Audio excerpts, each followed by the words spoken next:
कल मैंने गीता के 13वें अध्याय का 8वां श्लोक अमानित्वम दम्भित्वम हिंसा क्षांतिरार्जवम आचारोपासनम शौचम स्थैर्यम आत्मनिग्रह, इसके पहले दो शब्दों का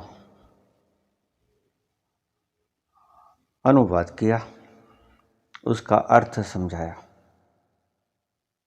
अमानित्वम दम्भित्वम, ये दो अर्थों को मैंने समझाया। तीसरा शब्द है अहिंसा। अहिंसा का अर्थ क्या है? अहिंसा का अर्थ है सामान्यतः जो हम सोचते हैं, जो प्रचलित है हमारे धर्मों में, हमारे समाज में, जिस कर्म से मनसा वाचा कर्मणा किसी को दुख पहुंचे वो हिंसा है। किसी को मार देना हिंसा है, क्योंकि वाचा और कर्मणा और मनसा, इससे सभी प्राणधारियों को तकलीफ नहीं पहुंचती। जैसे आप किसी सूअर को, गधे को, कुत्ते को झिड़क दोगे, दुत्कार दोगे, तो उसके सम्मान को ठेस नहीं पहुंचेगी, क्योंकि उसके भीतर मान ही नहीं है। जिसके भीतर जितना मान होता है वो समझता है उतनी ही उसके मान की क्षति हो सकती है।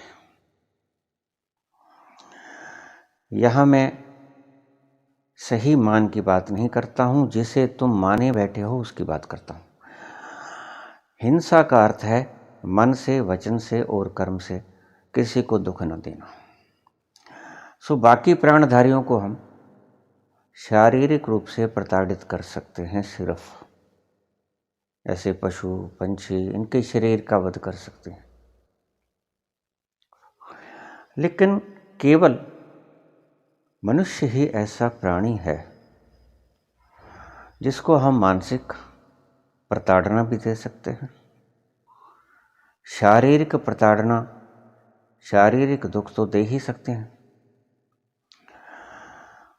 और वाचा, वचन से भी उसको हम दुखित कर सकते हैं।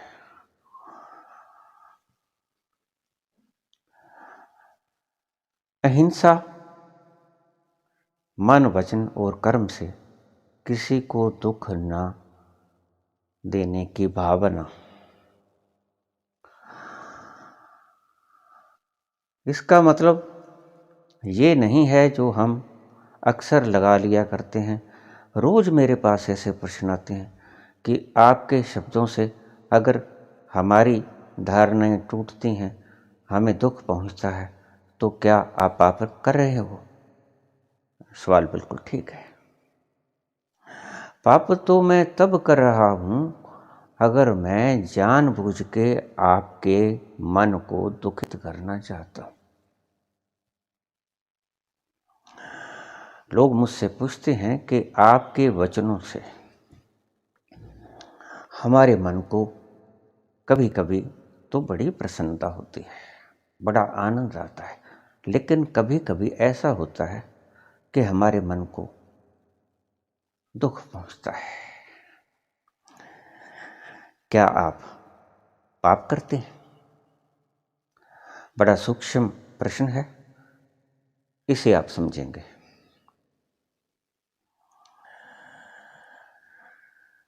एक बिच्छू नहर के अंदर डूब गया था। नहर के पानी के साथ बहाव में था, कोशिश कर रहा था बाहर निकलने की, लेकिन कोई सहारा नहीं मिल रहा था।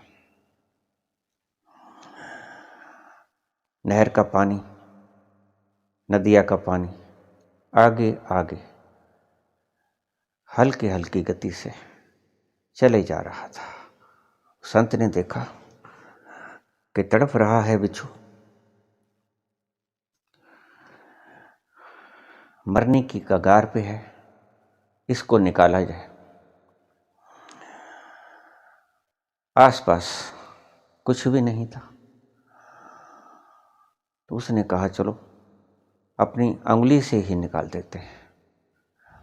उसने उस पानी के भीतर अपना हाथ डुबो दिया और जैसे ही उस पानी में बिच्छू आया, उस बिच्छू ने संत को डस लिया।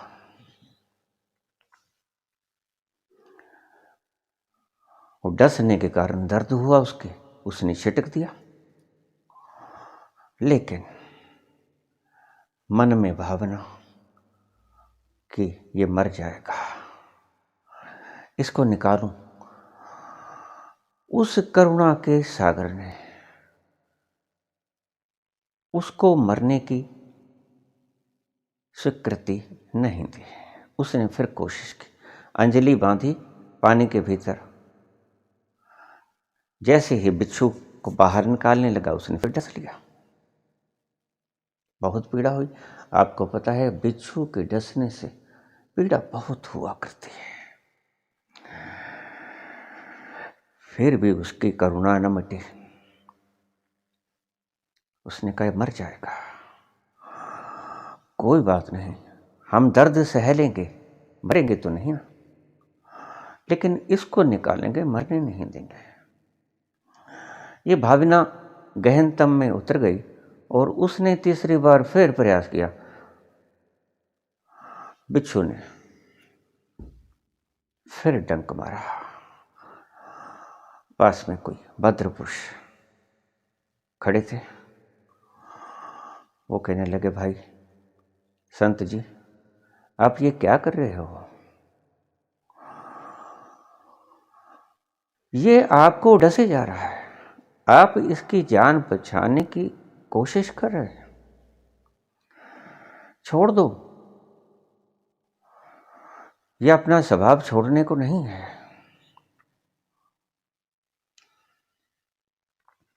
संत ने कहा कि जब ये अपना स्वभाव छोड़ने को राजी नहीं है, तो मैं तो श्रेष्ठ प्राणी हूँ। ये निकृष्ट प्राणी जब अपना स्वभाव छोड़ने को राजी नहीं है, तो मैं श्रेष्ठतम प्राणी अपना स्वभाव कैसे छोड़ दूँ? इसे अपना स्वभाव निभाने दो, मुझे अपना स्वभाव निभाने दो। अगर आपको मेरे बोलने से दुख होता है, I am not responsible for that. मैं उसके लिए जिम्मेवार नहीं हूँ। क्यों? क्योंकि मैं भली भांति जानता हूँ कि मुझे किसी पागल कुत्ते ने नहीं काटा है। निस्वार्थ भाव से कोशिश कर रहा हूँ डूबते हुए बिच्छुओं को बाहर निकालने की। इससे अगर बिच्छू को दुख पहुंचता हो और वो डंक मार दे, मारा भी है डंक बहुतों ने, तो वो बिच्छू का स्वभाव। लेकिन मैं अपने स्वभाव से हट नहीं सकता, ये मेरी मजबूरी है। आपको दुख पहुंचे, लेकिन मैंने जो देखा, जो पाया, जो शीतलता मैंने मानी, वो मैं चाहता हूं कि तुम भी उसका आनंद मान लो। अगर ईश्वर न चाहेगा तो मेरा ये प्रयोजन सिद्ध नहीं होगा, ये मैं जानता हूं। होगा तो ईश्वर की कृपा से, क्योंकि ये सारी शक्ति जो मैं लगा रहा हूं बिल्कुल निस्वार्थ प्रेम के वशीभूत, निस्वार्थ करुणा के वशीभूत। ये शक्ति ऊर्जा उस विराट की ही दी हुई है, ये मेरी संपत्ति नहीं है, न मैंने इसे पैदा किया है और ना ही मैं इसको पैदा कर सकने की योग्यता रखता हूँ। क्रिएटर की क्रिएशन है, मुझे प्रदान कर रहा है और अपनी ऊर्जा को इस हेतु इस्तेमाल करने के लिए इच्छा कर रहा है, तो उसकी इच्छा को मैं दुत्कार नहीं सकता, उसकी इच्छा के अनुरूप मुझे करना ही पड़ेगा। यद्यपि ये बिच्छू ईसा को सलीब दे देते हैं, मंसूर के हाथ पांव काट देते हैं, सुकरात को जहर का प्याला पिला देते हैं। किस किस की बात करूं? महावीर के कानों में कीलें ठोक दी गई। महावीर जैसा अहिंसक व्यक्ति कानों में कीलें ठोक दी गई। किसी का क्या ले रहा था महावीर? ये लोग कुछ भी तो नहीं लेते। बुद्ध के ऊपर कितने प्रहार हुए, कबीर के ऊपर कितने प्रहार हुए। कबीर को काशी से उठा के मगर में पटक दिया पांडवों ने। तुलसी को उठा के दूसरी जगह फेंक दिया गया।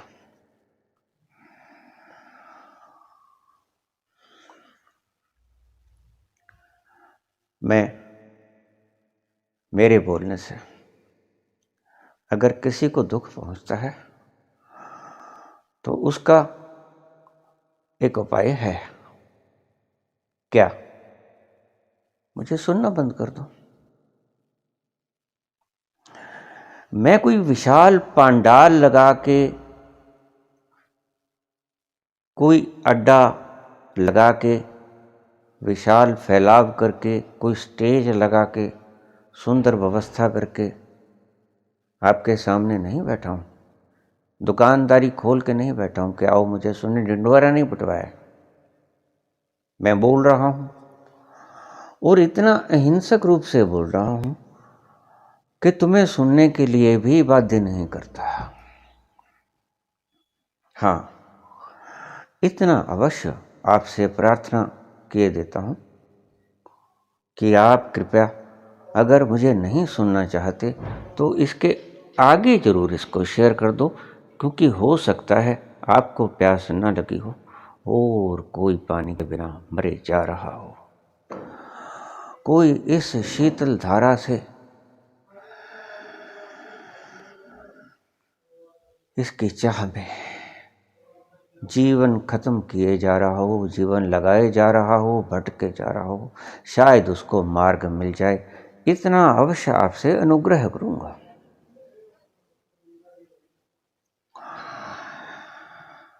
हिंसा फिर भी आप, कोई दबाव नहीं आपके ऊपर। अगर मेरे शब्दों से आपको दुख पहुंचता है तो मुझे सुनना बंद कर दो। उपाय है आपके पास। लेकिन ऐसा तो नहीं हो सकता कि आप मुझे सुने भी और मेरे शब्द आपको तकलीफ भी ना दें। देखिए, अगर नई मंजिल बनानी होती है पुरानी को ढा के, तो पुरानी को तो ढहना ही पड़ता है। फिर चाहे दुखी हो के ढहे, चाहे सुखी हो के ढहे, ढहना तो पड़ेगा। नई इमारत का आगाज करना है, निर्माण करना है, तो पुरानी की आहुति देनी ही होगी। नहीं देना चाहते हो पुरानी की आहुति, तो फिर ढाना बंद कर दो, सुनना बंद कर दो। उपाय है आपके पास। आप दुखित हो रहे हो मेरे शब्दों से, तो जिम्मेवारी आपकी, मेरी नहीं, क्योंकि मैं बोल रहा हूं उनके लिए जो मरना चाहते हैं, जो उस रस आस्वादन को लेना चाहते हैं। मैं उनके लिए बोल रहा हूं। मैं उनके लिए नहीं बोल रहा हूं जो मुझको सुन के दुखी हूं। मैं आपको दुखी नहीं देखना चाहता। मैं आपको सुखी ही देखना चाहता हूँ, इसीलिए मैं आपसे बारंबार क्षमा याचना करते हुए ये अपेक्षा रखूँगा कि अगर मेरी बातों से आपको दुख पहुँचता है, कोई आनंद के क्षेत्र में आप प्रवेश नहीं किए हो, कुछ आपकी ज्ञान में बढ़ोतरी नहीं हो रही है, आपको कोई दिशा नहीं मिल रही है, आपकी कोई गांठ अज्ञान की नहीं खुल रही है, तो फिर आप मुझे मत सुनिएगा। लेकिन मैं क्या, मुझे बोलना पड़ता है। आप मेरे शब्दों को सुन के दुखी हो और वही शब्द पूछे हैं किसी ने, मैं क्या करूं? फिर अगर उनका जवाब नहीं दूंगा, जवाब जानता हुआ भी जवाब ना दूंगा, तो फिर ये उनके साथ हिंसा होगी। एक के साथ तो हिंसा होगी, इसलिए आपके साथ जिनके मन को दुख पहुंचता है उनके साथ हिंसा हो जाए तो ज़्यादा बढ़िया रहेगा, क्योंकि कौन जाने आप ठीक हैं या गलत हैं। गलत ही होगे तभी दुखी होगे, क्योंकि मैं ऐसा कभी नहीं कहता जो कि मैं आपको क्षति पहुंचाने के लिए बोलता हूँ। मैं आपको आनंदित करने के लिए बोल रहा हूँ। अगर आपको कोयल की कुहू कुहू की जगह कौवे की काका सुनाई पड़ती है तो सुनना बंद कर दो, उपाय है। लेकिन उनका क्या होगा जो कोयल की कुहू कुहू सुनना चाहते हैं, और मैं उनके लिए बोल रहा। अहिंसा का अर्थ है मन, वचन और कर्म से किसी को क्षति न पहुंचाना। मैं आपको क्षति नहीं पहुंचाना चाहता हूं। अगर आपको फिर भी क्षति हो रही हो तो आप काट दो वीडियो को, बस सुन। आपके पास ऑप्शन है, मेरे पास ऑप्शन नहीं है। मुझे तो बोलना ही पड़ेगा, क्योंकि कुछ प्यासे कंठों ने मुझे पुकारा है, जल का आह्वान किया है। जल मांग रहे हैं वो प्यासे, अतृप्त, दुखी हृदय, उनका शांति की पुकार कर रहा है, आनंद की। मार्ग पे आनंद को जो हो रहे हैं उनकी बाट के कब हमारे भीतर ये शीतल लहरी का आगाज हो, उनके लिए बोल रहा हूं। अहिंसा, अमानित्वम, दंभित्वम, हिंसा। देखिए, कृष्ण ने गीता अर्जुन के लिए बोली। पढ़ हम रहे हैं, अगर कोई शब्द हमें चोट करेगा तो इससे कृष्ण के ऊपर थोड़ा ही कोई पाप लगेगा। हम अपनी इच्छा से पढ़ रहे हैं। कृष्ण बोले अर्जुन के लिए, मैं बोल रहा हूं प्रश्नकर्ता के लिए। मेरा इसमें कोई दोष नहीं है। अगर आप सुनोगे तो you are responsible for that, आप जिम्मेवार हो उसके, क्योंकि आप चाहो तो नहीं सुन सकते हो और चाहो तो सुन सकते हो। चाहता तो मैं यही हूं कि आप सुने, क्योंकि आप भी उस आनंद का पान कर सके। पुरानी इमारत ढह जाए ये मैं चाहता हूं, क्यों? नई उसर जाए, नई डिजाइनिंग में, नए ढंग से, आज के मॉडल के हिसाब से, सभी सुविधाओं से युक्त, हवादार, जिसमें सही पर्याप्त मात्रा में रोशनी हो, ये बेढबी इमारत ढह जाए, ऐसा मैं भी समझता हूँ। लेकिन अगर इमारत अपने आप को ढहने नहीं देती है तो निसंकोच बनी रहे, मुझे कोई ऐतराज भी नहीं। अब हम भगवान कृष्ण के इस श्लोक पे आते हैं। 2 शब्द मैंने बोले, मान सम्मान और दंभ, तीसरा अहिंसा। अहिंसा शब्द को आमतौर से किसी को हानि ना पहुंचाना, इसके लिए प्रयोग किया जाता है। लेकिन इसका सिर्फ मात्र इतना ही अर्थ नहीं है। इसका अर्थ ये है कि कोई औरंगजेब ईश्वर के बारे में न दर्शन किए हैं, न देखे हैं,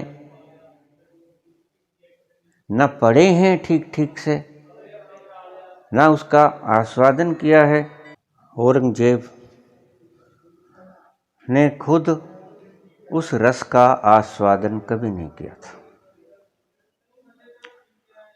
न एनलाइटेंड हुआ था, न उसे ज्ञान था कि मैं शरीर हूँ या नहीं हूँ, या सृष्टि क्या है। लेकिन इस्लाम धारण कर लो, क्यों कर लें, इसका कोई जवाब नहीं, कि बस करना ही पड़ेगा। ये तो कोई बात ना हुई, ये तो पशुता की बातें हो गई, ना समझों की बातें हैं। होशियारी दिले नादां बहुत करता है, होशियारी दिले नादां बहुत करता है, रंज कम सहता है, ऐलान बहुत करता है। होशियारी दिले नादान बहुत करता है, रंज कम सहता है, ऐलान बहुत करता है। इस्लाम धारण कर लो, बाकी धर्मों में क्या बुराई। देखिए, ईश्वर जिसके पास आप जाना चाहते हो, इसको प्राप्त करना चाहते हो, जिस अल्लाह के दर्शन करना चाहते हो, जिस अल्लाह में विलीन हो जाना चाहते हो, जिस ईश्वर को आप दर्शन कर लेना चाहते हो, उसमें विलीन हो जाना चाहते हो, वो ईश्वर सारे यूनिवर्स में ऊर्जा के नाम से फैला हुआ है। अगर यूनिवर्स को, ब्रह्मांड को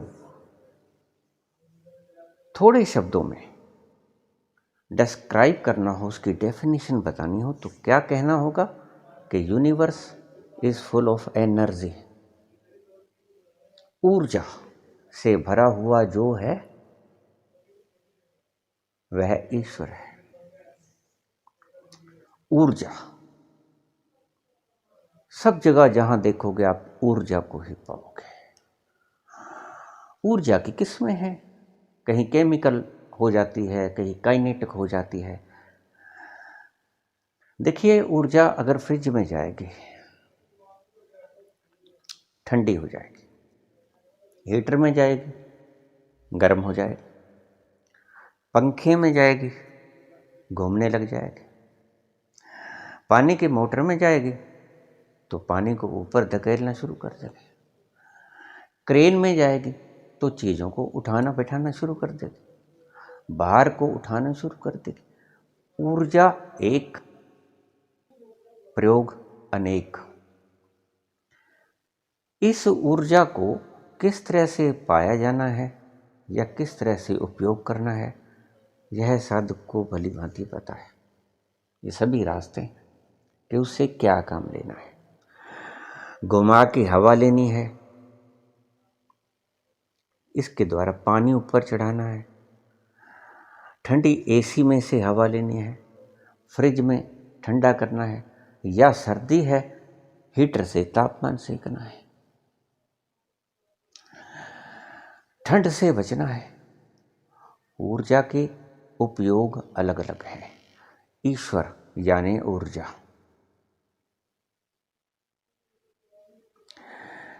साइंस में झगड़ा क्यों नहीं होता? कभी साइंटिस्टों को आपस में तलवारें, गंडासे, भाले, बंदूकें चलाते देखा है? क्यों नहीं देखा? क्योंकि वो सीधी सीधी बात करते हैं। एक प्रपोजल मैंने रख दिया कि मैंने ये सर्च की, बाकी वैज्ञानिक लातें घूसें चलाने शुरू नहीं कर देते हैं, वो प्रयोगशाला में उसका परीक्षण करते हैं। परीक्षण करके अगर सही पाते हैं तो सर्वमान्य घोषित कर देते हैं, अगर कुछ गलती पाते हैं तो उसके अमेंडमेंट कर देते हैं। यही धर्म में भी होना चाहिए।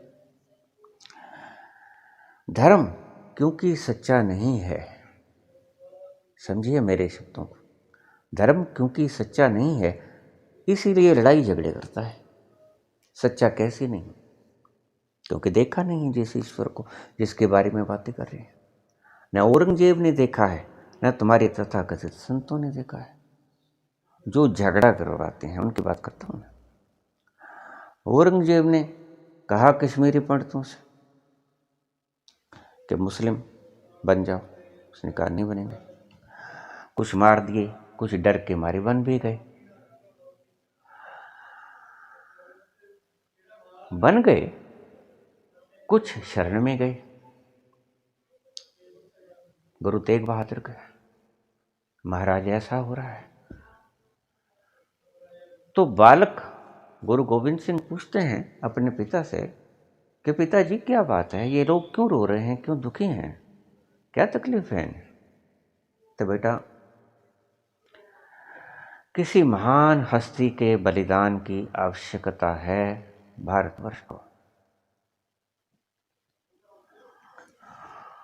तो अबोध बच्चा निर्मल चित्त बोलता है कि पिताजी आपसे महान कौन हो सकता है? अगर जरूरत है शहादत की तो आपसे महान मैं तो कोई नहीं देखता हूं कहीं भी।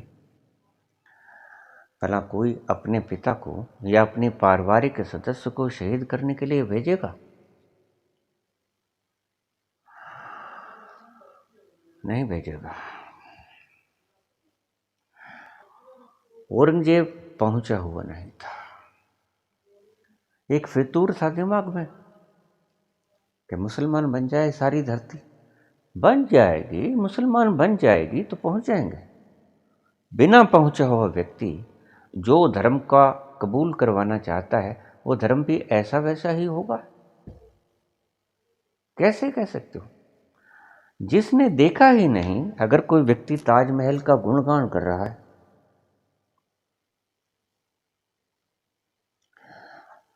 और बाद में मैं उससे पूछूं कि तुमने देखा है, वो कहे कि मैंने देखा तो नहीं, सुना है, तो क्या मैं उसकी बात पे यकीन कर लूं जब उसने खुद ही नहीं देखा है? आगे सुना सुनाया बताया है तो क्या मुझे यकीन कर लेना चाहिए? नहीं। अगर उसने सुना सुनाया न भी हो, देखा भी हो, तो भी मुझे यकीन नहीं करना बनता। मैं सदा से ही ये समझाता हूं कि किसी भी संत पुरुष की बातों को मान मत लेना, परीक्षण करना, वैज्ञानिक की तरह परीक्षण की कसौटी पे उतरना। हाँ, उसे मार्ग अवश्य ले लेना, क्यों चलना तो पड़ेगा, नहीं तो नास्तिक बन के ठहर जाओगे और अपने पहुंचने पे पूर्ण विराम लगा दोगे। जब चलोगे ही नहीं, पहुंचोगे कहाँ? सो पक्की मान के बैठ मत जाना। दो व्यक्ति बैठ जाया करते हैं, कौन? आस्तिक और नास्तिक। और इस संसार में दोनों ही भरे पड़े हैं, तीसरा तो कोई कोई बिरला है। कोटिन में कोई एक चलत है, कोटिन चलत एक पहुंचत है, बाबा नानक ने। करोड़ों में एक व्यक्ति चलता है और जो करोड़ चलते हैं उनमें एक पहुंचता है। तो आप रेशो देख लेना कितनी है जो पहुंचे हुए लोग। यहां बठिंडा में एक व्यक्ति उतरा गाड़ी से, सामने कुली आ गया तो उसका सामान उठा लिया। अंग्रेज था कोई, उसका सामान उठा लिया गुरु कुली ने, तो सामान उठा के चल दिया। अब उस अंग्रेज ने सोचा कि शायद ये मेरी सहायता करने के लिए इस व्यक्ति ने मेरा सामान उठाया है। ऐसा होता है। एक कहानी है कि हमारे ईश्वरचंद्र विद्यासागर स्टेशन पे खड़े थे और कोई हिंदुस्तानी व्यक्ति उतरा था, थोड़ा सा सामान था उसके पास, कह रहा था कुली कुली पुकार रहा था। तो ईश्वरचंद्र विद्यासागर वहाँ खड़े थे। वो गए, ईश्वरचंद्र विद्यासागर के नाम से तो वह व्यक्ति परिचित था, लेकिन उसने शक्ल नहीं कभी देखी थी। वो कहने लगा, हाँ भाई कहाँ जाना है? उसने बता दिया। तो ईश्वरचंद्र विद्यासागर ने वो सामान सिर के ऊपर उठाया और चल दिया, उसके घर जाके सामान उतार दिया। जब वो पैसे देने लगा तो ईश्वरचंद्र विद्यासागर कहने लगे, नहीं मैं पैसे नहीं दिया करता, मैंने आपकी सहायता की है। कहने लगा, आपने सहायता क्यों की है? आप मेरे कौन लगते हो? कहते, मैं आपका कोई नहीं लगता हूँ, मैं ईश्वरचंद्र विद्यासागर हूँ। कभी नाम सुना? तो वह व्यक्ति उसके पाँव में पड़ गया। आपने कष्ट क्यों किया? कहता, इसलिए कि अपना काम आप करो, आपको सिखाने के लिए मैंने ये कष्ट किया। आगे से आप अपना सामान खुद उठाया करो, आत्मनिर्भर बनो। नारा तो सही है, क्यों कुली को बुलाते हो? अच्छा है, भार ढोगे, मसल मजबूत होंगे, शरीर में प्रतिरोधक क्षमता बढ़ेगी, शरीर को एक्सरसाइज करने का मौका मिलेगा। नाजायज दंड पेले हो, अपना सामान उठा नहीं सकते, अपना सामान गाड़ी से उठा के घर तक भी ले आया करो।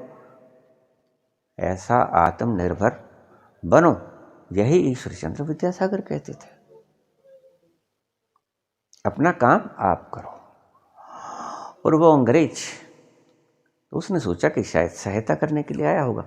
उसने सामान उठाया, कुली ने बातें करता जाता है। तुम कौन हो? अंग्रेज पूछता है उससे। कहता, मेरे बाबा, मेरे दादा मिलिट्री में ब्रिगेडियर थे।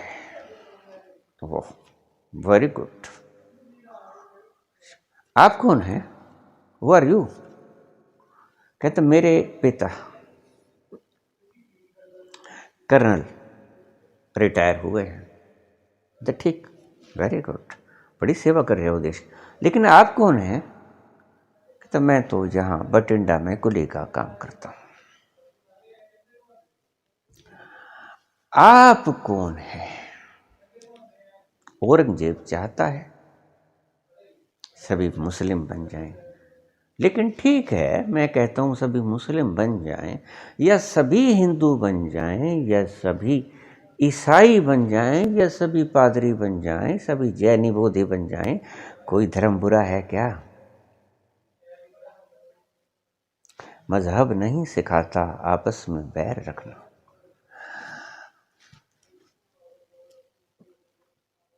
अब कल ही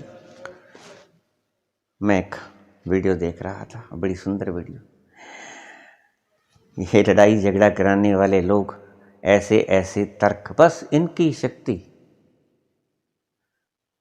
रिसर्चेज में नहीं जाती, साइंटिफिक रिसर्च नहीं किया करते। ये सिर्फ रिसर्च किया करते हैं कि किसके शब्द का अर्थ बिगाड़ दिया जाए। अगर यही शक्ति साइंटिफिक रिसर्चेज में लगें तो दुनिया का बड़ा भला हो जाए।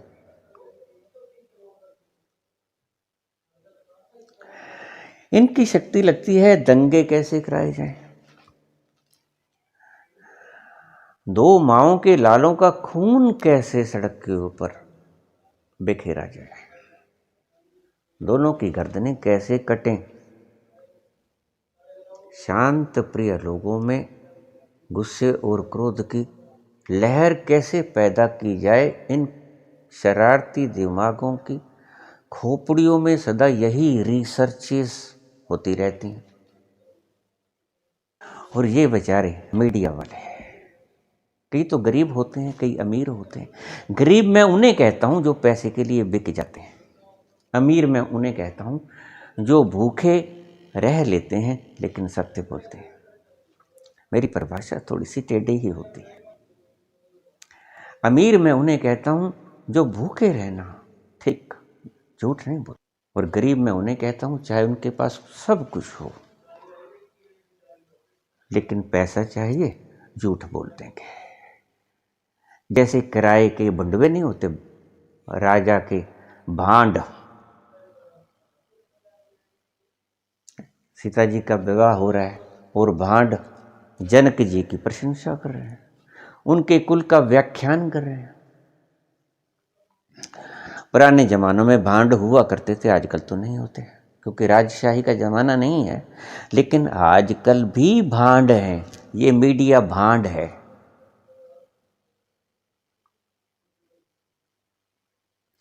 जो पैसे लेके बिकता है और असत्य दिखाता है, उनको मैं भांड कहता हूं।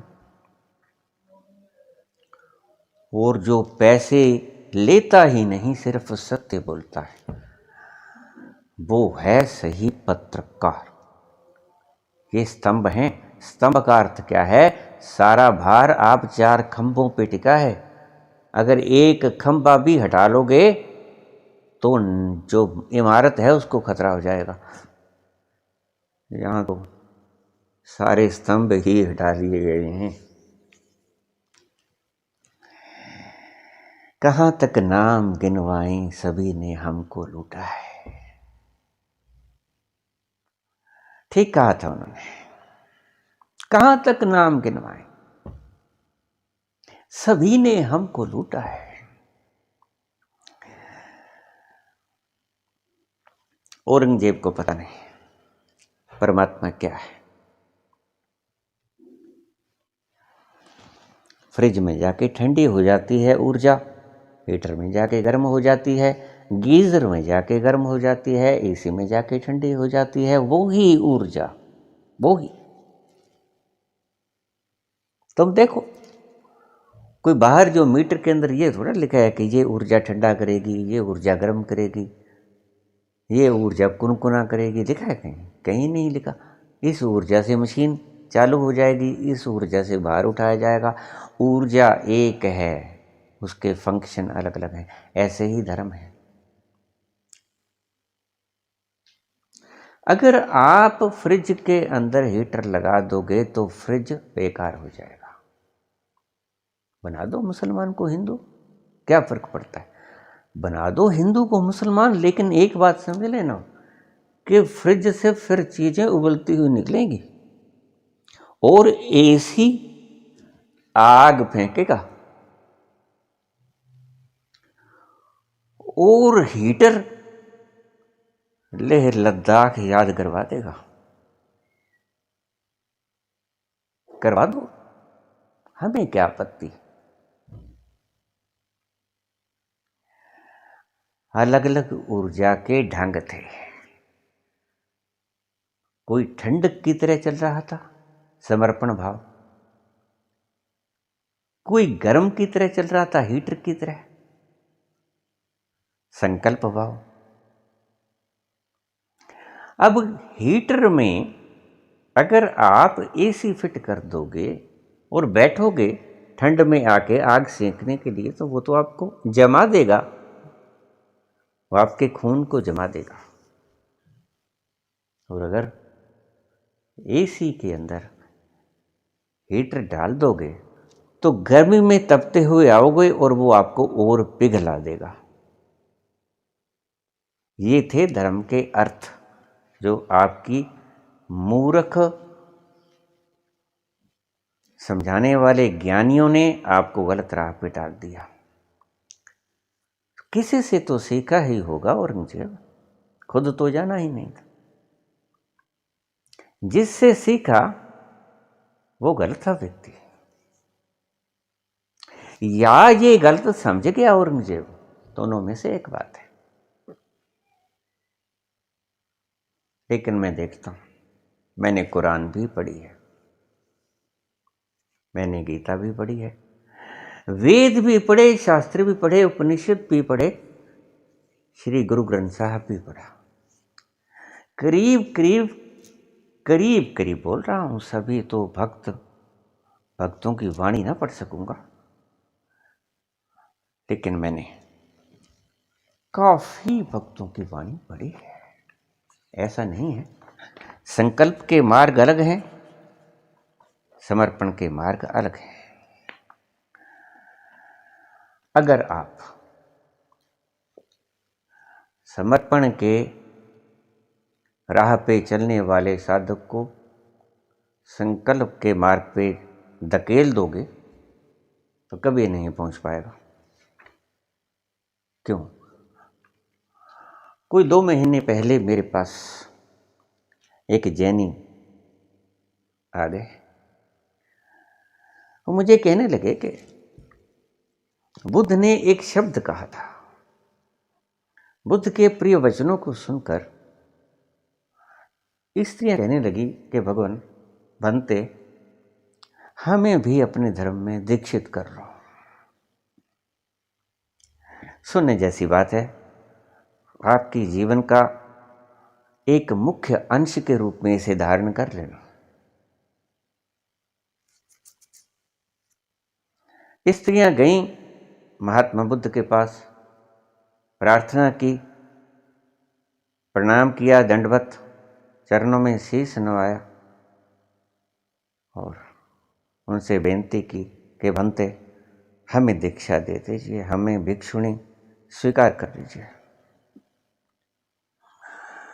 द्रवित हृदय के करुणावान बुद्ध पुरुष थे। देखिए, बुद्ध पुरुष की पहली निशानी है सभी बुद्ध पुरुषों की कि वो करुणावान होगा। अब मैं बुद्ध पुरुषों के लक्षण ही तो बता रहा हूं। ये जो मैंने इतने श्लोक बोला, अमानित्वम, दंभित्वम, हिंसा, क्षांति, रार्जवम,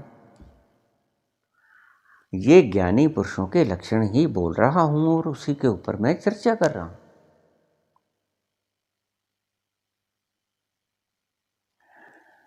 ज्ञानी पुरुष में दया, दूसरों के प्रति स्नेह का भाव, द्रवित हृदय, संत हृदय नवनीत समान।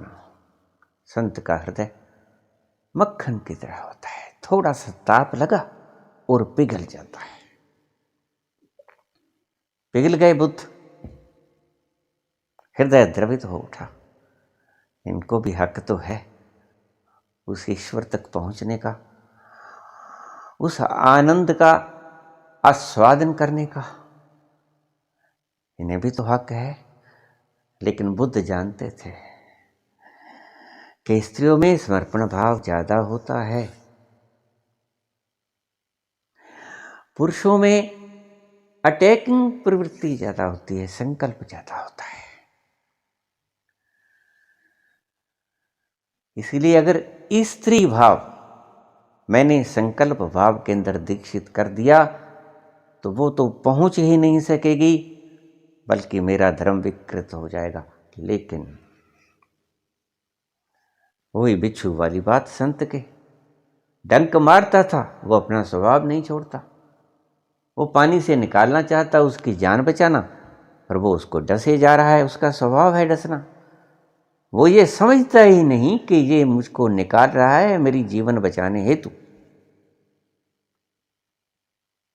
वो डसे ही जाता है। लेकिन बुद्ध करुणावान होते हैं। मैं कहता हूं बुद्ध करुणावान होते हैं। बुद्ध करुणावान का मतलब क्या है? अभी कुछ दिन पहले मेरे पास एक व्यक्ति आ गए, कहते ओशो ऐसा बोलते थे। मैंने कहा ओशो ऐसा, जो आपके कहने का अर्थ है वो ये है कि रजनीश ऐसा बोलते थे। ओशो किसी व्यक्ति के नाम से संबोधन नहीं है। ओशो एक स्थिति प्रज्ञता का नाम है। कृष्ण भी ओशो हैं, कृष्ण मूर्ति भी ओशो हैं, कबीर भी ओशो हैं, सभी पहुंचे हुए लोग बुद्ध हैं। तो ओशो को आप बुद्ध भी कह सकते हैं। ये एक पहुंची हुई अवस्था का नाम है, सिर्फ उन्हें अलंकृत किया गया है। बुद्ध कोई बुद्ध का नाम नहीं था। हम कह देते हैं गौतम बुद्ध, रजनीश ओशो। ओशो का मतलब क्या है? जो बुद्धत्व को उपलब्ध हो गया। बुद्ध को हम ऐसे भी कह सकते हैं कि जो ओशोत्व को उपलब्ध हो गया। बुद्ध को हम ओशोत्व को उपलब्ध हुआ व्यक्ति भी कह सकते हैं। और ओशो को हम बुद्ध तत्व को उपलब्ध हुआ व्यक्ति भी कह सकते हैं। ये सिर्फ एक अवस्था का नाम है। सो बुद्ध पुरुष करुणावान होते हैं। मेरे विशाल अर्थ को समझ लेना। मैं बुद्ध, गौतम बुद्ध विशेष का नाम नहीं ले रहा हूं, मैं सभी बुद्ध पुरुषों का, जो हुए हैं और जो होंगे, करुणावान होते हैं। इसलिए तुलसी ने कहा कि संत हृदय नवनीत समाना। संत एक स्थिति है हृदय की, नाम नहीं है किसी का संत। ऐसे ही ओशो किसी का नाम नहीं है, बुद्ध किसी का नाम नहीं है। संत हृदय नवनीत समाना, ऐसे ही ओशो हृदय नवनीत समाना, बुद्ध हृदय नवनीत समाना। इनके हृदय करुणावान होते हैं। दूसरे की थोड़ी सी दुखद अवस्था देखी कि इनका भीतर का हृदय पिघल जाया करता है। ये इनकी होती है चित्त की अवस्था। औरंगजेब पहुंचे नहीं थे, जुनून था जुनून। ये असल में दूसरों को राह नहीं दिखाया करते, ये जमात जोड़ा करते हैं। जोड़ लो जमात, ये पार्टी कहना ज्यादा उचित होगा धर्म की बजाय। मुस्लिम पार्टी, हिंदू पार्टी, ईसाई पार्टी, यहूदी पार्टी, इसको धर्म मत कहो, इसे पार्टी कहो। और देखिए, आपको एक मजे की बात बता दूं, शायद आपको पता ना हो, मुझे एक बात का जवाब दीजिएगा। औरंगजेब नास्तिक था। नास्तिक कौन है? जिसे ईश्वर का अभी तक ज्ञान ना हुआ। मैं पहले ही कहा है कि दो अजूबे हैं, दोनों अजूबे हैं और दोनों मूर्ख हैं। आस्तिक वो है, अभी मैं कल ही बोल के हटा हूं, आस्तिक वो है जिसने ईश्वर को देख लिया। लेकिन आप बिना देखे मंदिरों में जा रहे हो, देखा तो है नहीं, सिर्फ मान रहे हो, और हो सकता है कल को ना हो, फिर क्या करोगे? सो आपकी श्रद्धा को थोड़ा सा हवा का झोंका गिरा सकता है। आपकी श्रद्धा चट्टान की तरह मजबूत नहीं होगी, सिर्फ बुद्ध पुरुष की श्रद्धा चट्टान की तरह मजबूत होगी, पर्वत की तरह अड़ग खड़ी रहेगी। आप लाख तर्क दे दो उनको, जिसने देख लिया है ताजमहल, उसको आप सिद्ध कर ही नहीं पाओगे। वो हंसेगा, जैसे जैसे आप तर्क दोगे वो भीतर भीतर वैसे ही हंसेगा कि ये मूर्खता भी इसमें है, ये मूर्खता भी इसमें है। आप तर्क देते जाओगे और वो भीतर से हंसता जाएगा कि देखो कितना पागल है। देखा नहीं है तो कर भी कह सकता है बेचारा। करुणा भी आएगी और हंसेगा भी आपकी मूर्खता के ऊपर। मेरे पास लोग संत पुरुषों के प्रवचन भेज देते हैं, कैसेट्स भेज देते हैं कि सुनो। एक व्यक्ति का फोन आ गया कि आपने सुना? मैंने कहा नहीं। आप सुनिए तो बहुत बढ़िया चीज है। मैंने कहा जो मैंने देखा है उससे बढ़िया तो नहीं हो सकता, इसलिए मैंने नहीं पढ़ा, मैंने नहीं सुना। वो चुप हो गए, उनके पास कोई जवाब नहीं आया। जो हमने देखा है, सभी ने एक ही नजारा देखा है। सो मैं अक्सर कहा करता हूं मेरे प्रेमियों से कि मेरे पास किसी संत पुरुष का प्रवचन मत भेजना। मुझे सिर्फ मैं पूछ लूंगा अगर किसी चीज की आवश्यकता होगी।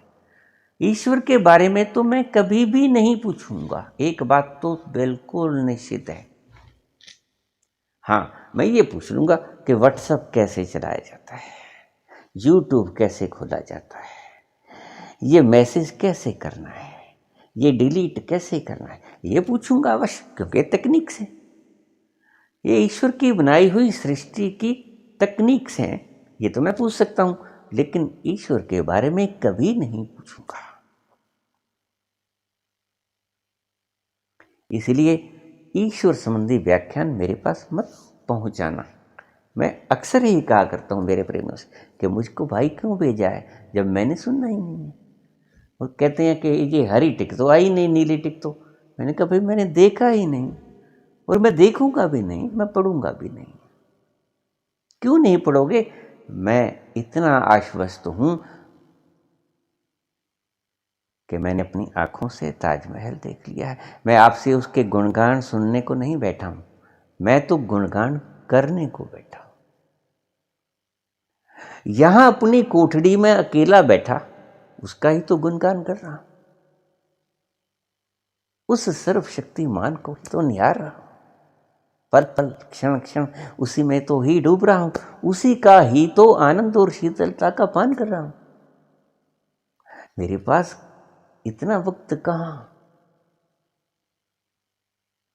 कि किसी संत पुरुष का प्रवचन में पढ़ूं, क्योंकि मैं जानता हूं कि सबे सयाने एक मत, उसने भी वही बात कही होगी जो मैंने देखी है, उससे अन्यथा कुछ नहीं कहा होगा। और अगर उसने, वो अज्ञानी है तो फिर उसने गलत कहा होगा।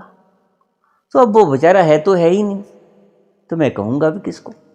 ये तो उसका शिष्य है, ये तो माने बैठा है, इसे माने बैठे रहने दो, इसको अपनी मगनता में रहने दो, क्योंकि इसने भी मान लिया है।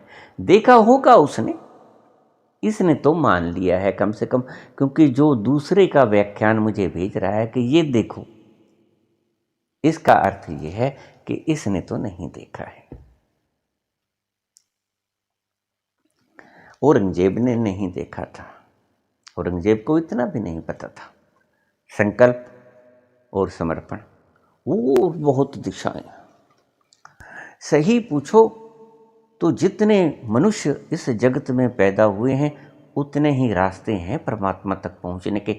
और कभी दूसरे को आप ये मत कह देना कि इस धर्म में आ जाओ, क्योंकि किसी व्यक्ति का धर्म दूसरे व्यक्ति से नहीं मिलता है। एक परिवार के व्यक्ति बिल्कुल विरोधी रास्तों के हो सकते हैं, पथिक। एक घर में जन्मे हुए बाप बेटा अलग अलग दिशाओं के, विरोधी दिशाओं के पथिक हो सकते हैं। यही तो हुआ हिरण्यकश्यप और प्रहलाद के बीच, और क्या था?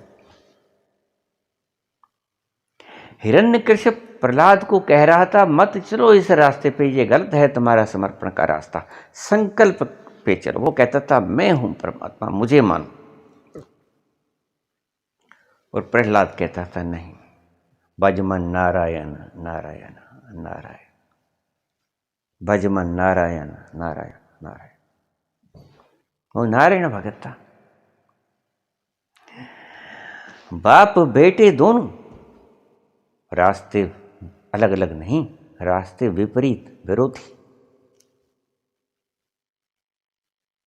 लेकिन वो अपने रास्ते पे सही था प्रहलाद। ये कहानी तो गलत है, ये आप मनाओ ना मनाओ ये आपकी इच्छा है, लेकिन ये कहानी गलत है। कोई प्रहलाद नाम का, हिरण्यकश्यप नाम का ऐसा कभी कुछ नहीं हुआ है। ये आपको समझाने के लिए पौराणिक बातें हैं, इनके भीतर छुपे हुए तथ्य। जो मैंने आपसे कहा कि जलेबी है, जलेबी के भीतर का रस एक ही है, मीठा। वो बालूशाही में भी मिलेगा, वो शक्कर पारे में भी मिलेगा, वो जलेबी में भी मिलेगा, वो अमरती में भी मिलेगा, गुलाब जामुन में भी मिलेगा, बर्फी, गाजर पाक में, रसगुल्ले में भी मिलेगा। क्या मिठास? भीतर का तत्व एक है। बाहर की जलेबी देख के गुंजलों में मत पड़ जाना, ये गुंजले हैं हिरण्यकश्यप और प्रहलाद। तो रस क्या है? रस ये है कि हिरण्यकश्यप संकल्प के राह पे चलने वाला व्यक्ति पहुंचा और प्रहलाद समर्पण के राह पे चल रहा था।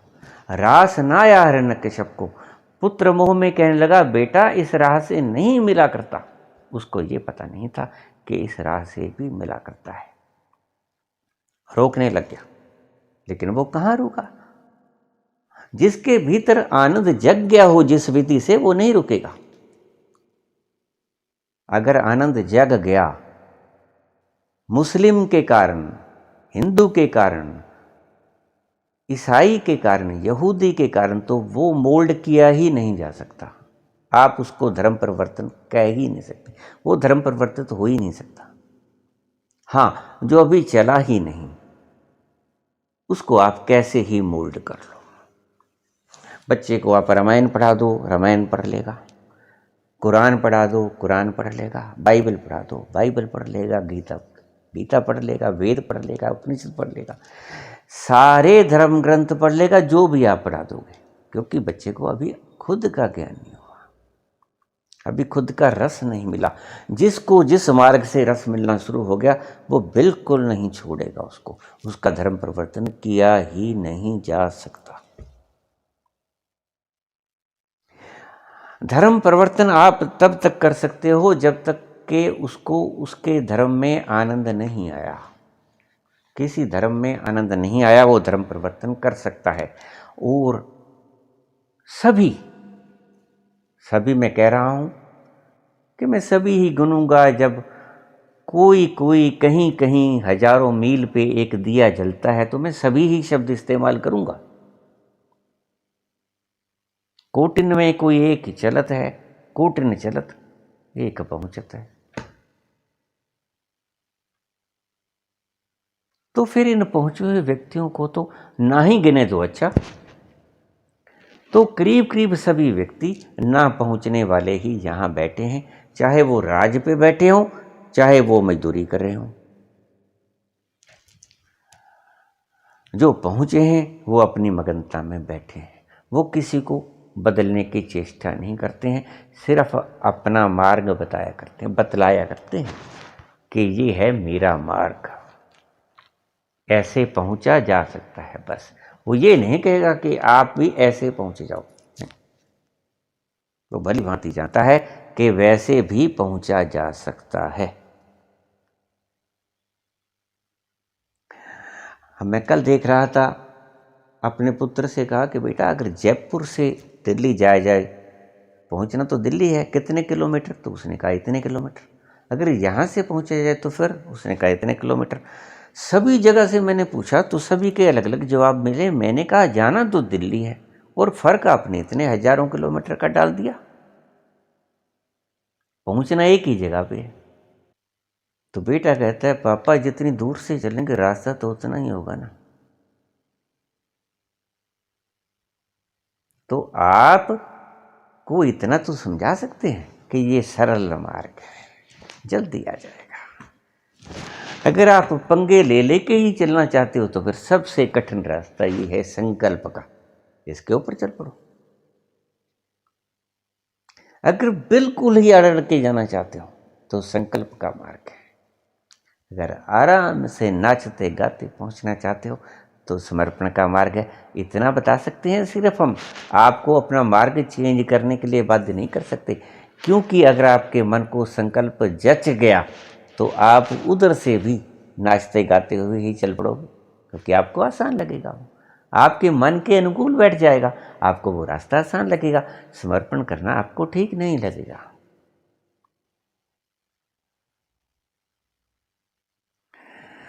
लोग कहते हैं जमाना बदलता है अक्सर, समर्पण का मार्ग है, अपने आप बदल जाएगा, कर देगा प्रभु, अपने आप कर देगा।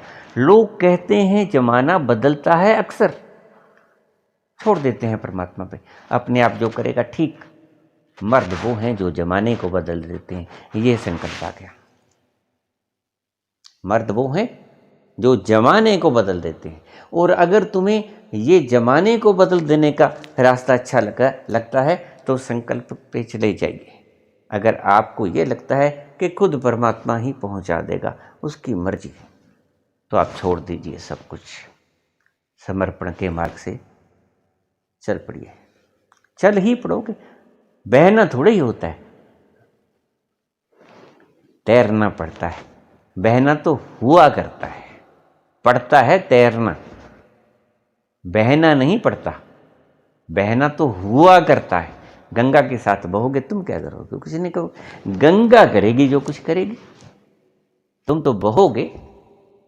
हाँ, तैरना होगा तो तुम्हें तैरना पड़ेगा विपरीत धारा से, फिर तुम्हें सब कुछ करना होगा, फिर गंगा तुम्हारा प्रतिरोध भी करेगी, लेकिन तुम्हें तैरना होगा संकल्प से। लोग कहते हैं जमाना बदलता है, अक्सर ये समर्पण का मार्ग है। मर्द वो हैं जो जमाने को बदल देते हैं, ये संकल्प का मार्ग आ गया। तो भिक्षुणियां आईं बुद्ध के पास, कहने लगी भगवान बड़ा मन खींचता है आपकी आवाज की तरफ, आपकी मधुर मिठास, आपका सानिध्य हमें मोह लेता है, खींच लेता है। हमें भी दीक्षा दे दीजिए, हमें भी भिक्षुणी के रूप में स्वीकार कर लीजिए। बुद्ध द्रवित हुए, भीतर से हिले, स्त्री तो मेरे मार्ग में नहीं चल सकते। सोचते हैं बुद्ध, कहते हैं ठीक है आज तो जाओ, सोच के बात बताऊंगा। उलझ गए, क्या करें? मेरा मार्ग संकल्प पे चलने का है, बहना है। स्त्री में बहने की ताकत नहीं, समर्पण है। स्त्री तो छोड़ देगी अपने आप को, वो लूटना जानती है, लूटना नहीं जानती। राजनीतिज्ञों की तरह, भक्तों की तरह लूटना जानती है।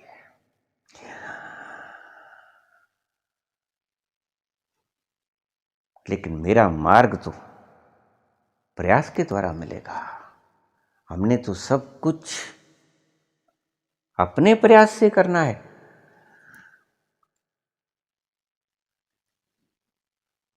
सोचूंगा। चली गई भिक्षुनियां। फिर आई दूसरे दिन, बनते आपने सोचा? नहीं, अभी ठहरो। नहीं, समझ नहीं आई बात। समझ क्यों नहीं? समझ तो आ ही गई थी, दुविधा में पड़ गए, क्या करूं?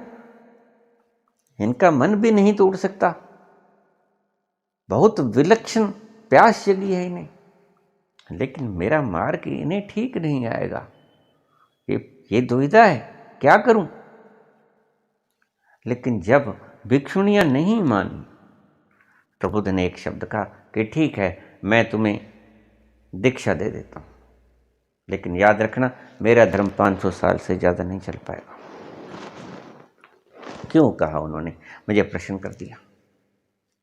बस इसीलिए कहा कि स्त्री कैसे चलेगी समर्पण संकल्प भाव पे? समर्पण के रास्ते का पथिक संकल्प के रास्ते पे कैसा चलेगा? संकल्प के रास्ते पे जहां, देखिए, जहां कंकड़, पत्थर, कांटे होते हैं वहां घोड़ा चल सकता है, बड़ी तेज गति से चल सकता है, आदमी नहीं चल सकता। कांटे भिद जाएंगे, उसको तो पैर में जूती डालनी ही पड़ेगी। संकल्प के मार्ग पे घोड़ा चल सकता है क्योंकि उसके खुर बने ही इस ढंग से, उसके पांव के खुर इतने मजबूत बने हैं कि कांटा अगर नीचे आ जाए तो कांटा मुड़ जाएगा, उसका पैर में चुभेगा नहीं कांटा, इतना मजबूत बना है उसका खुर। जानवरों के खुर करीब करीब काफी मजबूत होते हैं पैर, लेकिन मनुष्य का खुर जो है, पैर कोमल होते हैं। मनुष्य नहीं चल पाएगा उन राहों पे, कटीली राहों पे जिन पे पशु चल पाएगा। कैसे चल पाएंगी? मृदु काया वाली औरत कैसे चल पाएगी इस कठिनतम राहों पे? सोचते रहे, ये भी करुणा थी, कहीं उलझ ना जाए, नहीं चल पाएंगे। किसी गर्भवती स्त्री को हम कहें कि भागो दौड़ लगाओ मैराथन की, नहीं लगा पाएगी। लगा पाएगी तो नुकसान कर बैठेगी अपने गर्भ का, अपने शरीर का। दौड़ाक नहीं बन सकती जिस वक्त उसके पेट में गर्भ है, बच्चा है।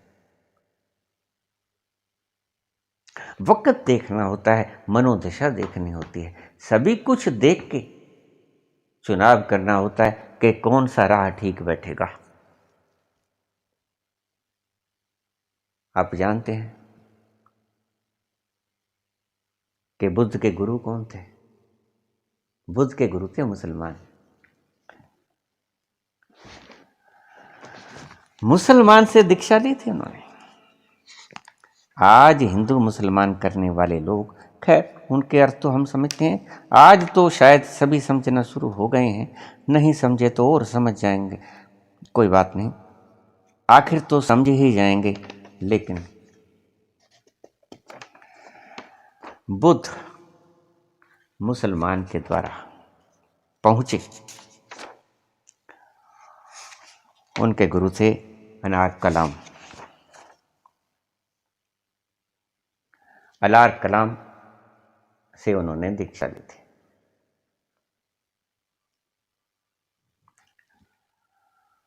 सभी रास्तों से अलग अलग जाना होगा और सभी रास्तों की अलग अलग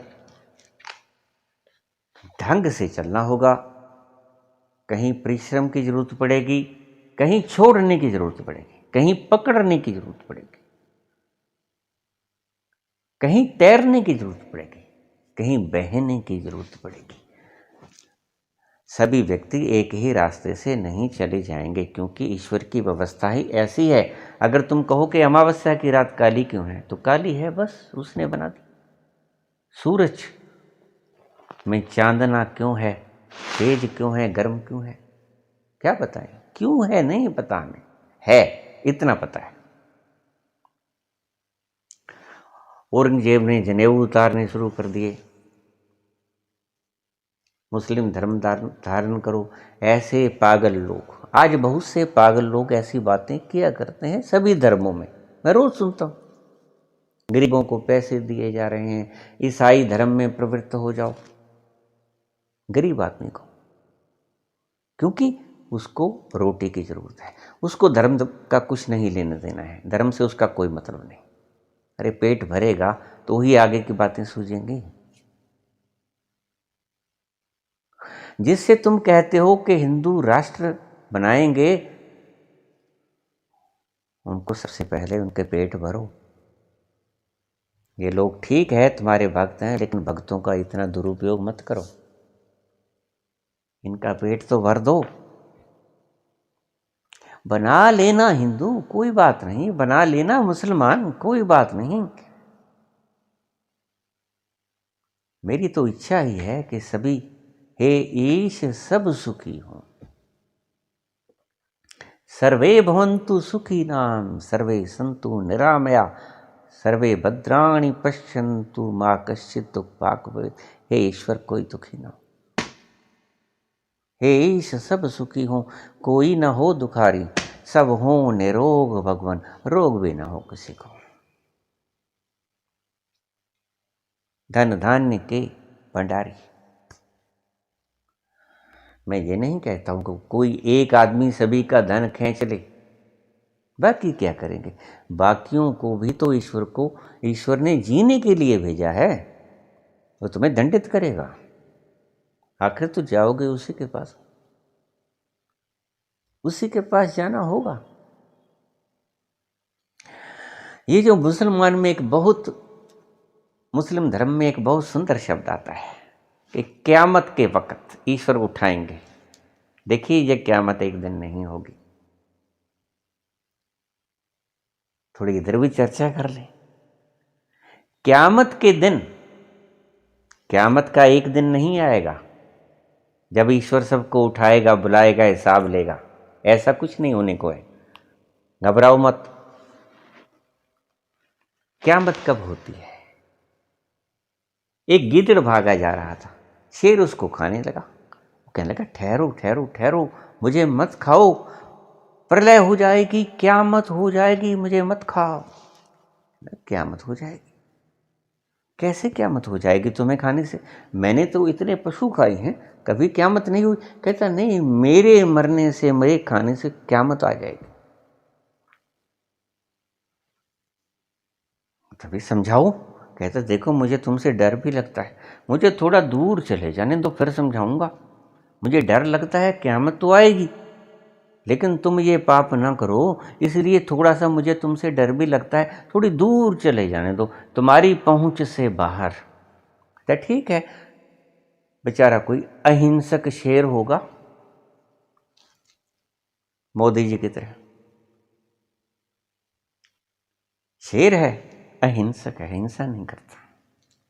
कहते ठीक है, उसने छोड़ दिया कि चले जाओ, चला गया गीदड़, दूर चला गया। कहता भी अब बता दो, कहता है ठहर जो, अभी आपकी रफ्तार में जानता हूं, अभी आप पहुंच जाओगे मेरे पास, और क़यामत आ जाएगी थोड़ी और। तो काफी दूर चला गया, कहता है अब तो बता दो, ऊंचे से बोला शेर। गिदड़ कहता है बात सुनो शेर जी महाराज, अगर मैं मर गया तो मेरे लिए तो क़यामत आ गई ना। ये क़यामत रोज आती है सभी को जो मरते हैं, ये एक दिन नहीं आएगी जो कब्र में से उठाए जाएंगे लोग। ये भ्रांतियों को छोड़ दो, ये क़यामत रोज आती है उस व्यक्ति के लिए जो व्यक्ति मरता है, और तुरंत हिसाब खुलते हैं, उस पोटली को बांधना होता है, चलो अगली यात्रा पे। क़यामत रोज आती है उस व्यक्ति के लिए जो मरता है, फिर उसको सारा सामान उठाना पड़ता है कि चलो भाई पोटली बांधो, अपने कर्म बांधो, संस्कार बांधो, चलो अगले यात्रा पे। तो मुसलमान ये मत समझ लेना, ईसाई ये मत समझ लेना कि क़यामत होगी तो खुदा हमारी कब्र में से हमें जगाएगा और हमारी कर्मों का हिसाब किताब देगा। गलत है, जिसने लिखा गलत लिखा, वो चाहे कोई भी हुआ हो, मुझे उससे कोई मतलब नहीं। आपके पैगंबर ने लिखा हो, आपके किसी महान पुरुष ने लिखा हो, लेकिन गलत है। क़यामत रोज होती है। वही आपकी बात, जैसे पंडित कहते हैं कि मरने के बाद नरक मिलेगा। एक ब्राह्मण देवता मेरे पास आ गए, मरने के बाद नरक में जाओगे, कुंभी पाक नरक में। मैंने कहा बात सुनो भाई, कभी किसी कर्म का फल 2 बार भुगतना पड़ता है? एक बार तो आपने किसी न किसी का कत्ल कर दिया, एक बार तो आपने उम्र कैद यहां भोग ली, फिर आप कुंभी पाक नरक में भी जाओगे क्योंकि आपने कत्ल किया था। एक पाप या पुण्य का फल एक ही बार भोगना पड़ता है, 2 बार नहीं। ये क़यामत एक बार आती है, जिस दिन आदमी मरता है दूसरी बार क़यामत नहीं आती। ये नरक एक ही बार मिलता है, अगर किसी को मारोगे यहां फिर जो भोग रहे हो नरक, उसका हिसाब कौन देगा बताओ? कि वो माइनस हो जाएंगे उसमें से, जो यहां भोग लिए बाकी वहां भोग लोगे। ऐसा नहीं चलता है काम, जैसा तुम समझाए बैठे हो कि वो माइनस कर लिए जाएंगे। माइनस प्लस का हिसाब वहां नहीं होता, ये तो यहीं पे भुगतने पड़ेंगे, इसी काया में भुगतने पड़ेंगे। कोई नरक वर्क नहीं है। हालांकि हमारे पुराणों में बराबर लिखा है कि इतने 1000 योजन दूर है कुंभी पाक नरक। बकवास है सारा, कुछ नहीं।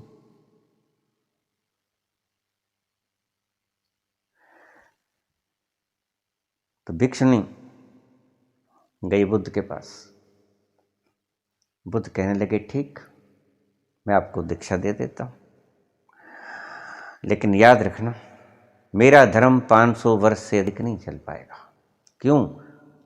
क्योंकि संकल्प में समर्पण मिल गया तो गड़बड़ हो जाएगा, खिचड़ी बन जाएगी, ना चावल रहेगा ना दाल रहेगी। चावल चावल था, दाल दाल थी, आपने दोनों को मिला दिया, खिचड़ी बना दी। कौन जाए, किधर जाएगा? तुम्हारा स्वभाव तुम्हें समर्पण की तरफ खींचेगा, तुम्हारा स्वभाव तुम्हें समर्पण की तरफ खींचेगा, मेरा सिद्धांत तुम्हें संकल्प की तरफ लेके जाएगा। ना इधर के रहे ना उधर के रहे, ना खुदा ही मिला ना वसाली सनम। दोनों में उलझ जाओगे, खींच जाओगे, तनावग्रस्त रहना शुरू हो जाओगे। ना खुदा ही मिला ना वसाले सनम, ना इधर के रहे ना उधर के रहे। अक्सर लोग यही करते हैं। जो व्यक्ति संकल्प मार्ग पे नहीं चलना चाहता, उसको अगर आप समर्पण सिखा दोगे तो क्या होगा? अब इस्लाम धर्म पूर्ण समर्पण का धर्म है। उठा ली तलवार इन्होंने। तलवार क्यों उठाई ये तो कोई देखता नहीं। कुछ लोग बेईमान सूदखोर लोग 40-40 रुपये सैकड़ा, 100-100 रुपये सैकड़ा ब्याज का ले रहे थे। उसकी शिकायत की गई पैगंबर के पास। मोहम्मद के पास गए लोग कि देखो जी ये ऐसे पाप कर रहा है। तो उठे, उन्होंने तलवार उठाई, छांटा उठाया उन्होंने, गुस्सा आता है। अपने घोड़े पे सवार उनके पास पहुंचे, खूब पीटा उनको, खूब छांटों से मारा उनको।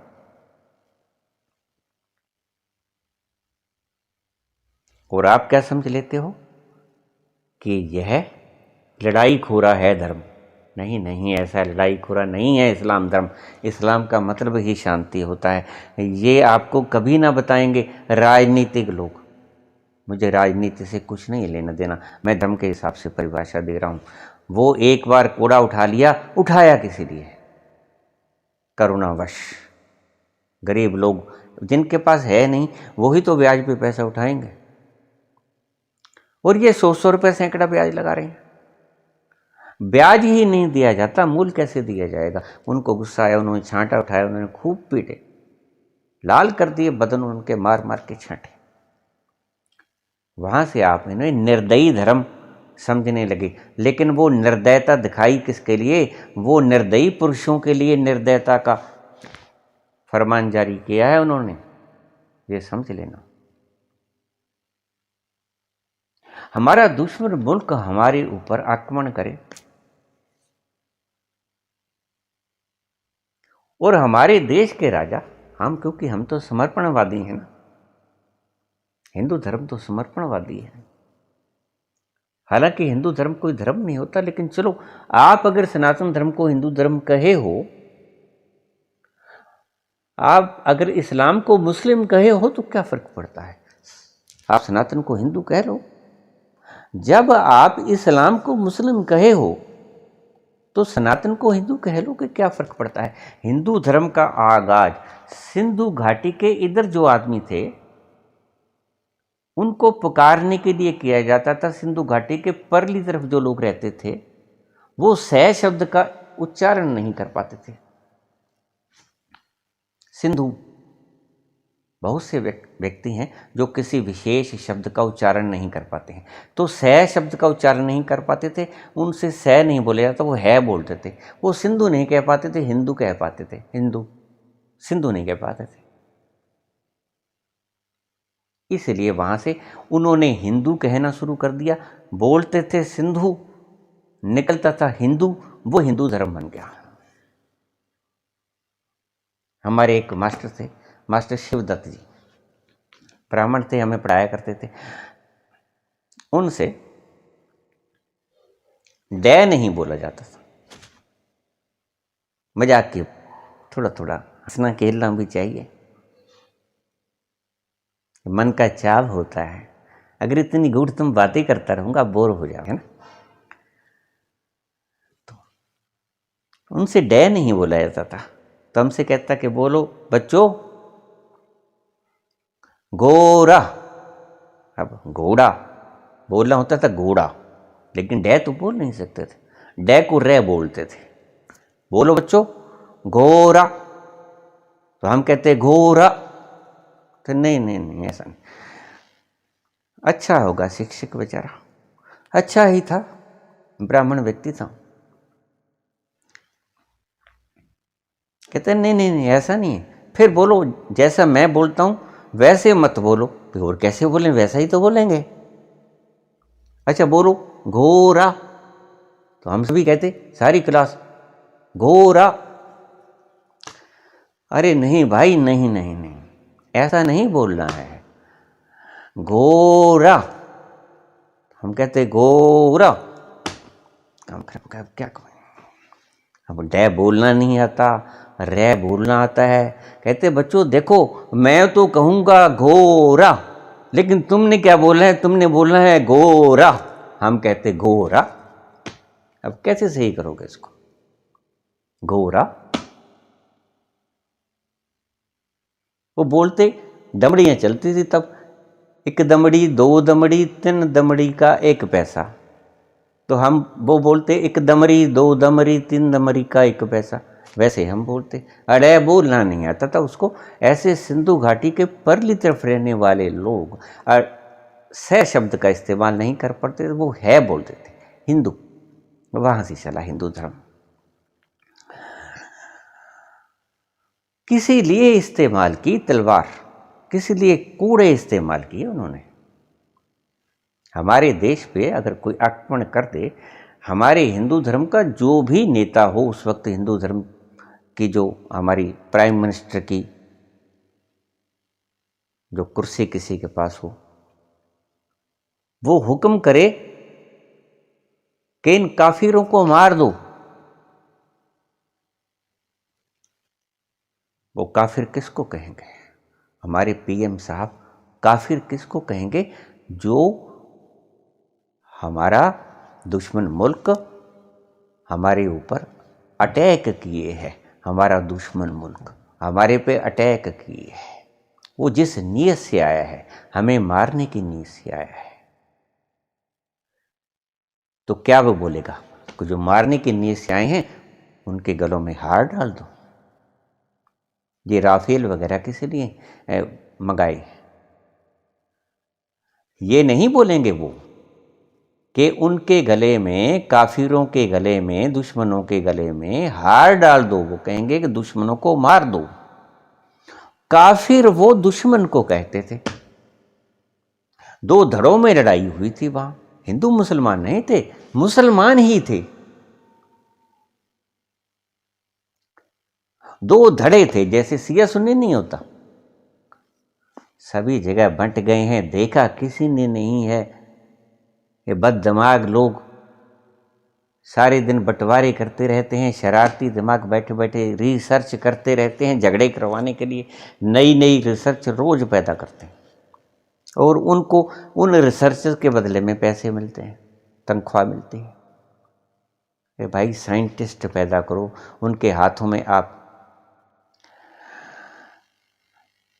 तकनीकें दो रिसर्च करने की। काहे हिंदू मुस्लिम की हो? क्यों पागलपन की हो? जाओगे खाली हाथ जाओगे। एक आदमी को भी जोड़ जाओगे तो बाकी मर जाएंगे, फिर वो अकेला आदमी क्या करेगा? उसको पशु मार देंगे जंगली। अगर अकेला आदमी रह जाएगा, एक आदमी के पास पैसा रह जाएगा, एक आदमी के पास पावर रह जाएगी, बाकी सब मर जाएंगे, तो उसको पशु मार देंगे, शेर मार देंगे, चीते मार देंगे, कुत्ते काट काट के मार देंगे, बाकी छोड़ो। तो ये गलती मत करो। जनसंख्या घटाने के नाम पर मनुष्य को मत मारो। जनसंख्या आगे से ना बढ़े, इसके लिए कानून बना दो। जितने जीवित हैं उनको तो जीने दो ढंग से, अपने आप मर जाएंगे, सभी मरते हैं, कोई नहीं बचेगा। तो वो शब्द इस्तेमाल किए गए थे। इस्लाम बहुत शांतिपूर्ण धर्म है, शांति का प्रतीक। इस्लाम का मतलब ही शांति होता है। आप देखो, इस्लाम का मतलब ही शांति होता है। तो जिसका मतलब ही शांति है, वो अशांति कैसे फैलाएगा? माफ कर देने का नाम इस्लाम है। इस्लाम धर्म में माफ कर देना उनका ये मोटो है। आप गलत शिक्षा मत दो, आप अपनी बात बताओ कि हमारा हिंदू धर्म ये सिखाता है। सबको सिखाने की इजाज़त होनी चाहिए। जैसे हम हिंदी सिखाते हैं, पंजाबी सिखाते हैं, संस्कृत सिखाते हैं, अंग्रेजी वाले अंग्रेजी सिखाते हैं, चीनी वाले चीनी सिखाते हैं, रशियन सिखाते हैं, इजरायली हिब्रू सिखाते हैं। ऐसे तुम अपने धर्म की बात करो, प्रचार करो। प्रचार तंत्र बहुत बढ़िया है आपके पास, प्रचार करो। लेकिन जो प्रचार करने वाले हैं वो तो सारे दिन इन्वेंशन किए जाते हैं कि कैसे लड़ाएं, तो धर्म का तो पता ही नहीं हमें। ऐसे मूर्खताएं मत करो। जैसे औरंगजेब परमात्मा को, अल्लाह को जानता नहीं था, लेकिन बस इस्लाम को बढ़ाना है, एक ही तरह की प्रजातियां रखनी है। अरे भाई, अगर अकेले ही तुम गुलाब के फूल रखोगे, गेंदा हटा दोगे, कमल हटा दोगे,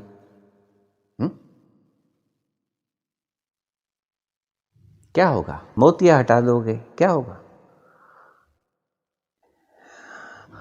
रोज भिंडी की सब्जी खाते जाओगे, एक दिन भिंडी स्वाद लगनी बंद हो जाएगी। ये विविधता है जो आपके स्वाद को जीवित रखे है। अगर एक ही चीज को खाते जाओगे तो आप उससे उकता जाओगे। ऐसी मूर्खताएं करने की चेष्टा मत करो, ये मूर्खताएं ठीक नहीं हैं।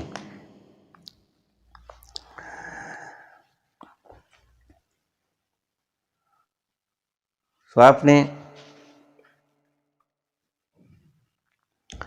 अहिंसा के शब्द में मैंने इस बात की व्याख्या की है कि मन, वचन और कर्म, किसी को जबरदस्ती उसके स्वभाव के विपरीत लेके जाना भी हिंसा है। जैसे धर्म के मसले में मैंने समझाया, मैंने इसीलिए ज़्यादा बड़ा व्याख्यान किया क्योंकि आज ये मुख्य मसला है। अगर तुम जानते भी हो कि परमात्मा ऐसे ही मिलेगा, तब भी परमात्मा प्रदत्त किसी की स्वतंत्रता का हनन करना हिंसा है। कोरोना काल में किसी व्यक्ति को पीट दिया था किसी ने, कर्फ्यू लगा था, जरूरत पड़ गई, पेट दुख रहा था, अकेला चला गया, घर में कोई दूसरा नहीं था, उसको पीट दिया पुलिस वालों ने। कहाँ जा रहे हो? उसने कहा मैं दवाई लेने जा रहा हूँ। उसको पीट दिया। भले चंगे लगते हो, अब दर्द दिखा तो सकता नहीं कोई आदमी के, ये देखो मेरे दर्द है। पेट का दर्द कौन दिखाए?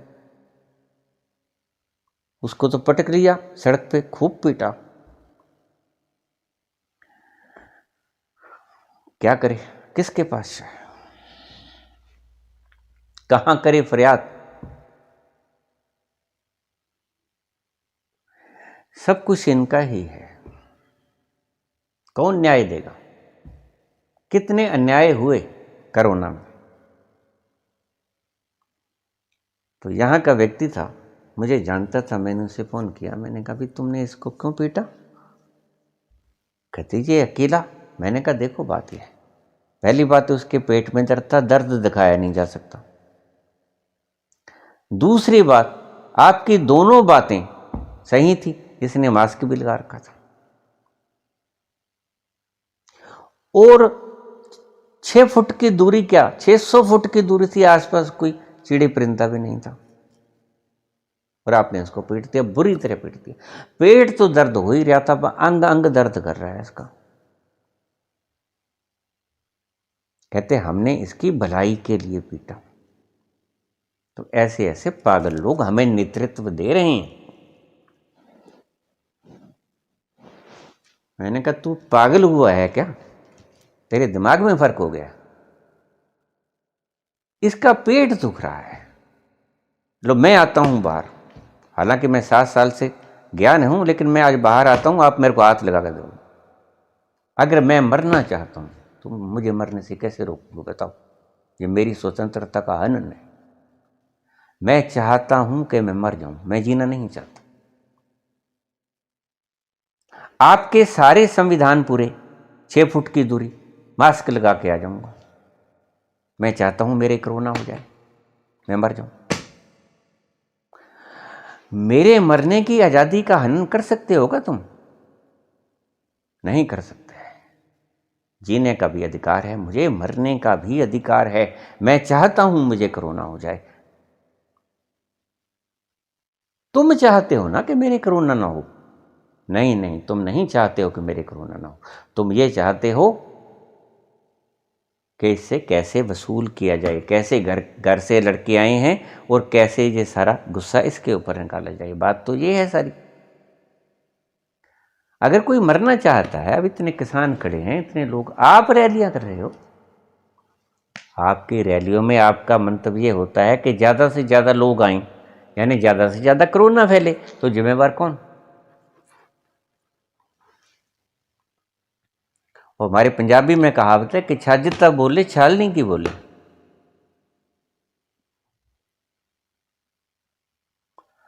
आप तो तभी कह सकते हो ना 6 फुट की दूरी, अगर आप बनाए हो 6 फुट की दूरी। आप तो ज्यादा से ज्यादा जनता एक दूसरे में घुसड़ के बैठ जाए, आप तो ये चाहते हो। इतना कट्ठो हो हमारे, वाह वाह करवाने को है अपने। ऐसा दोगलापन नहीं चलेगा। दोगलापन नहीं कहता मैं, इसको पागलपन कहता हूं। दोगलापन नहीं है, ये पागलपन है और ये हिंसा है। हिंसा के ये स्वरूप मैंने बताए। हिंसा किसी को मन, वचन और कर्म से दुख देने की इच्छा रखना, द्वैत में आना, कोई शांत ना हो जाए, अपनी इच्छा किसी के ऊपर थोपना। अब तुम्हें चाय अच्छी लगती है, मुझे कॉफी अच्छी लगती है, तो आप लाख कह जाओ कि नहीं चाय बहुत बढ़िया होती है, लेकिन मैं थोड़ा पीऊँगा। मैं कहूँगा नहीं चाय नहीं अच्छी हो तो मैं तो कॉफ़ी पीऊँगा। आप लाख बकवास किए जाओ, मैं तो कॉफ़ी पीऊँगा। और अगर आप मुझे ज़बरदस्ती चाय पिला दोगे तो वो आप हिंसा करोगे, अहिंसा नहीं करोगे। खीर कितनी ही स्वादिष्ट आपको लगती है, लेकिन मुझे नहीं लगती। मैंने ऐसे आदमी देखे हैं जो दूध के अंदर अगर मलाई आ जाए तो सारा दूध फेंक देते हैं, और मुझे अगर दूध में मलाई न हो तो दूध अच्छा ही नहीं लगता। तो फिर कैसे आप बराबर करोगे उनको? मेरे पिताजी की दुकान थी, शाम को बनिए लोग आ जाते तो कहते पंडित जी थोड़ी सी मलाई ज़्यादा डाल देना। और मैंने ऐसे लोग देखे हैं जो दूध में अगर थोड़ी सी मलाई आ जाए तो गिलास को चला के मारते हैं, उनको मलाई अच्छी नहीं लगती। तो कैसे बराबर करोगे आप? काट पीट के बराबर करोगे सभी को? यहां वो काम नहीं चलने को है। थोड़ा होश में आप। अहिंसा के शब्द, अहिंसा का अर्थ ये है। अभी मुझे कह रहे हैं कि बाबा जी अगर आप ऐसा बोलना शुरू करोगे तो अभी तो तीसरा शब्द आपने उसका व्याख्यान दिया है, ऐसे कैसे ये पूरे होंगे 700 श्लोक? भाई मैं तो 700 श्लोक पूरे करने को भी नहीं हूँ, लेकिन अगर एक शब्द 2 घंटे ले लेगा तो मैं क्या करूँगा? और कृष्ण भगवान की गीता का एक शब्द न्यारा है। अगर इस पे 2 घंटे और भी बोल लूँ तो भी बोल लूँगा, कोई बात नहीं है। गीता के ऊपर हजारों घंटे तक बोला जा सकता है। गीता पढ़नी हो तो 2 घंटे का काम है, और अगर गुननी हो और समझनी हो, हृदय के भीतर बसानी हो तो फिर पूरी जिंदगियां भी लग सकती हैं। गीता विलक्षण विलक्षण है, सभी धर्मों के लिए विलक्षण है। सो अहिंसा का मतलब सिर्फ व्यक्ति को न मार देना ही नहीं होता। अहिंसा का मतलब ये सब कुछ भी होता है। उसकी स्वतंत्रता का हनन करना भी हिंसा है। कोई व्यक्ति नहीं जलेबी खाना चाहता, वो कहता है मैं तो लड्डू खाऊंगा, आप जबरदस्ती उसको जलेबी खिलाओगे? नहीं खाएगा वो। तुम फिर धौंस से थोड़ा खिलाओगे। ये धौंस, ये तानाशाही, ये हिंसा है। उससे पूछो कि तू क्या खाना चाहता है, वो दो, उसका मन खुश होगा, उसकी आत्मा प्रसन्न होगी। तो हिंसा का ये मतलब है कि किसी के ऊपर तानाशाही मत थोपो। हर एक व्यक्ति परमात्मा ने स्वतंत्रता से बनाया है, स्वतंत्रता के लिए बनाया है। हर एक व्यक्ति की अपनी आज़ादी कायम रहनी चाहिए। अपने विचारों को, अपने धर्म को, अपनी शिक्षाओं को, अपने आचरणों को उसके ऊपर मत थोपिए। ये है अहिंसा। अगर थोपोगे तो ये है हिंसा। और बड़े मजे की बात तो ये है कि जिनको जिस चीज का पता नहीं वही चीज कहना तो आता नहीं, घोड़ा। और तुम भी कहो घोड़ा, भाई तुम्हें खुद ही नहीं आता घोड़ा कहना, हमें क्या सिखाओगे? तुम खुद ही नहीं पहुंचे हो, उस तत्व तक पहुंचे नहीं हो। हमें हिंदू बनाने पे चले हो, हमें मुसलमान बनाने पे चले हो। पहले खुद पहुंचो, नो दाई सेल्फ, फिर दूसरों को कन्वर्ट करने की चेष्टा आप करना बंद ही कर दोगे। क्योंकि जैसे ही आप उस तत्व के पास पहुंचोगे वैसे ही आप अहिंसक हो जाओगे। आप इतनी हिंसा भी नहीं कर सकोगे कि आप उसको धर्म परिवर्तन करने के लिए कह भी सको। बाध्य करना तो बहुत दूर, आप उसको कह भी नहीं पाओगे कि आप अपना धर्म परिवर्तन करके इस दिशा में आ जाओ। ये हिंसाएं होती हैं, किसी को अपने धर्म में समेटना। मैं कोई 20 साल पहले की बात है, कोई नया नया धर्म आया था। एक मास्टर मेरे पास आते, कहते एक नया धर्म चल रहा है, वहाँ पर चलना है आपने? मैंने कहा क्यों, पुराने धर्म कम हैं क्या? और धर्म तो एक ही है। सो ये अपनी मनादी करते हैं, ये आपको धर्म समझाने का इनका कोई अर्थ नहीं है। करुणावश आपको धर्म नहीं समझा रहे हैं, ये सिर्फ अपनी संख्या को बढ़ाने के लिए ही सारा प्रयास कर रहे हैं। ये मीडिया है, धर्म का मीडिया। सो इनको पहचानिए, अहिंसा का ये अर्थ होता है। इससे आगे जो शब्द आएगा, बहुत ज़्यादा लंबी वीडियो हो गई है। अमानित्वम दंभित्वम हिंसा शांति रार्जवम, इसका फिर अर्थ मैं बाद में समझाऊंगा क्योंकि वक्त बहुत हो गया है। अमानित्वम दंभित्वम हिंसा शांति रार्जवम आचार्य उपासनम शौचम स्थैर्यम आत्म विनिग्रह, इन शब्दों का मैं कल अर्थ करने की चेष्टा करूंगा। अभी आप मुझे इजाज़त दें। धन्यवाद।